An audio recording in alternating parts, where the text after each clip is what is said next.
Praise the Lord, hallelujah. जय मसीह की आप सभी को। मैं पास्टर सुनील कश्यप खोजा जंक्शन से फिर एक और बार आपके सामने परमेश्वर के वचन को बांटने के लिए परमेश्वर ने दया और अनुग्रह किया है, कृपा की है, और मैं हृदय से सर्वशक्तिमान परमेश्वर का धन्यवाद देता हूं।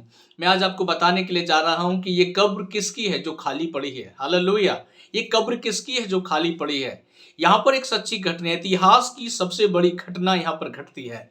मरकुस की किताब, मरकुस रचित सुसमाचार, उसका 16 अध्याय को जब हम देखते हैं, यहाँ पर इस प्रकार से लिखा है कि सप्ताह के पहले दिन मरियम मगदलिनी और अन्य स्त्रियां जब सुगंधित द्रव्य को अपने हाथ में लेकर कब्र की ओर जा रही थी, और वो कब्र की जब ओर जा रही थी, कब्र में जिस व्यक्ति के ऊपर, जिस यीशु के ऊपर ये सुगंधित द्रव्यों को लगाने थी, इनके मन में एक बात चल रही थी कि कब्र के ऊपर जो भारी पत्थर रोमी साम्राज्य की मोहर के द्वारा रखा गया है, उस कब्र को हमारे लिए हटाएगा कौन।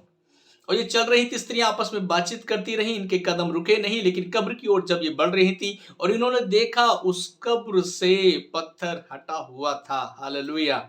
उन पत्थरों को हटाया किसने? स्वर्गदूतों ने। और प्रभु का वचन बताता है कि जब ये स्त्रियां उस कब्र में नीचे उतरी और देखने के लिए मिलता है कि वहां पर वो बदन, वो शरीर, वो यीशु मसीह की बॉडी नहीं है। और स्त्रियां आपस में बातचीत करके बहुत चक्की हो जाती हैं, व्याकुल हो जाती है, घबराने लगती हैं। और जैसे वो घबराती हैं, स्वर्गदूत आकर मरियम मगदलिनी से कहता है, जिस यीशु को तुम ढूंढ रही हो वह यहाँ नहीं है, वो मरे हुए में से जी उठा है, जिंदा हो गया है। ये स्थान देखो, जहाँ यीशु को रखा गया था, वह स्थान खाली है। हालेलुया। तो ये कब्र थी किसकी? ये कब्र यीशु की थी, जो आज भी खाली पड़ी है। इतिहास की सबसे बड़ी सच्ची घटना, यीशु मसीह मुर्दों में से जिंदा हो गया था, उसका पुनरुत्थान हो गया था। और ये ऐसे ही नहीं हुआ। यीशु मसीह ने अपने जीवित रहने के समय पर उसने पहले ही मत्ती रचित सुसमाचार 20 अध्याय में अपने विषय में एक भविष्यवाणी करी थी कि मैं शास्त्रियों के द्वारा, याजकों के द्वारा, प्रधान याजकों के द्वारा पकड़वाया जाऊंगा, मनुष्य का पुत्र पकड़वाया जाएगा और लोग उसको सूली पर चढ़ा देंगे, वो मर जाएगा, दफना दिया जाएगा, परंतु मैं अपने वचन के अनुसार तीसरे दिन मुर्दों में से जिंदा हो जाऊंगा। हालेलुया। यीशु ने अपने जीवित रहने के समय जो भविष्यवाणी करी थी, वो यीशु मसीह ने अपने पुनरुत्थान के समय उस भविष्यवाणी को पूरा कर दिया है। हालेलुया। और ये स्त्री से जब स्वर्गदूत बातचीत होती है, ये स्त्री एकदम भागकर, दौड़कर पतरस, यूहन्ना और अन्य चेलों के पास, जहां पर वो एक कोठरी में, ऊपरी कोठरी में बैठकर बातचीत कर रहे थे, इंतजार कर रहे थे, प्रार्थना कर रहे थे, वहां दौड़कर ये मरियम मगदलिनी जाती है और दौड़कर कहती है, हमारे प्रभु को वो उठा कर ले गए हैं, हमारे प्रभु को ना जाने कहाँ रख दिया है, देखो उसकी कब्र खाली पड़ी है। पतरस और यूहन्ना दौड़ते हुए जाते हैं, और जब वो जाते हैं देखते हैं कब्र खाली है, और जो गमछा उसके सिर से बंधा था, वो लपेट कर एक साइड में रखा हुआ था। हालेलुया। इससे मैं आपको यही बताने जा रहा हूं, इतिहास की सबसे बड़ी घटना है कि यीशु मसीह मुर्दों में से जिंदा हो गए थे। और यीशु मसीह जब जिंदा हुए, उन्होंने 40 दिन तक अपना प्रमाणित दिया।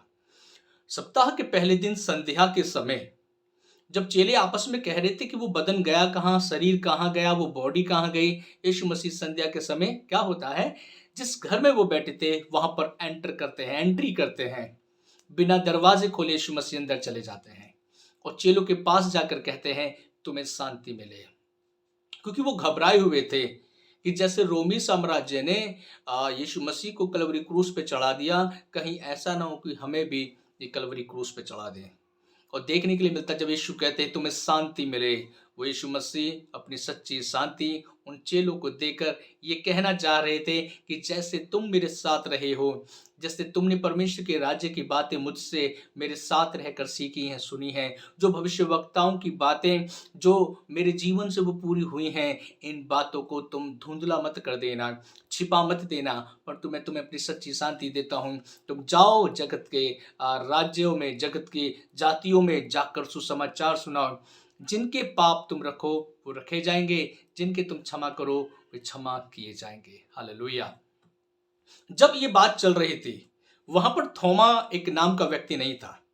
और जब यीशु मसीह वहां से चले जाते हैं, ये चेले बातचीत करते करते थोमा जब आता है, थोमा से को बताते हैं कि प्रभु आया था, हमने प्रभु को देखा था। लेकिन थोमा क्या कहते हैं?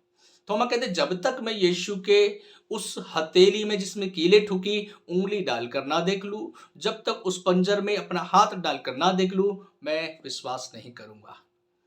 और ऐसी बात जब चल रही थी, फिर अगला सप्ताह अर्थात सप्ताह के ही पहले दिन अगले सप्ताह में यीशु मसीह इन चेलों के पास जब ये इकट्ठा थे, जाकर यीशु मसीह फिर एंट्री करते हैं और कहते हैं, हे थोमा, तू मेरे पास आ, अपनी उंगली हथेली में डाल, अपनी उंगली मेरी हथेली में डाल, अपने हाथ को मेरे पंजर में डाल।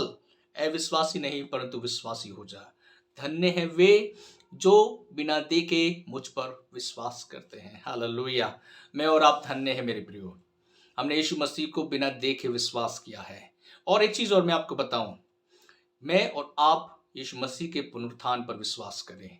यदि मैं और आप यीशु मसीह के पुनरुत्थान पर विश्वास नहीं करेंगे, तो हजारों करोड़ों लोग जिन्होंने पुनरुत्थान पर विश्वास किया है, वो उनका विश्वास बेकार हो सकता है। क्यों? क्योंकि पौलुस कहता है कि यदि पुनरुत्थान है ही नहीं, यदि पुनरुत्थान है ही नहीं, तो हजारों करोड़ों लोगों का विश्वास बेकार हो जाएगा।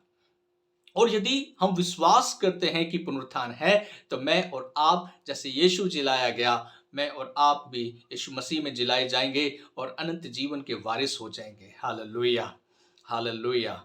प्रभु का धन्यवाद हो। प्रभु आपको आशीष करे। और वो कब्र किसी और की खाली नहीं है, वो कब्र यीशु मसीह की खाली है मेरे प्रभु, और आज भी खाली है। यदि हम इतिहास से अर्थात बीसी और एडी से यदि हम यीशु मसीह के जीवन को, यीशु मसीह के पुनरुत्थान के समय को निकाल देते हैं, तो ये इतिहास ये बिखर सकता है, बिखर जाएगा। लेकिन यीशु मसीह का पुनरुत्थान है इन इतिहासों को जोड़ देता है, बीसी और एडी को जोड़ देता है। हालेलुया।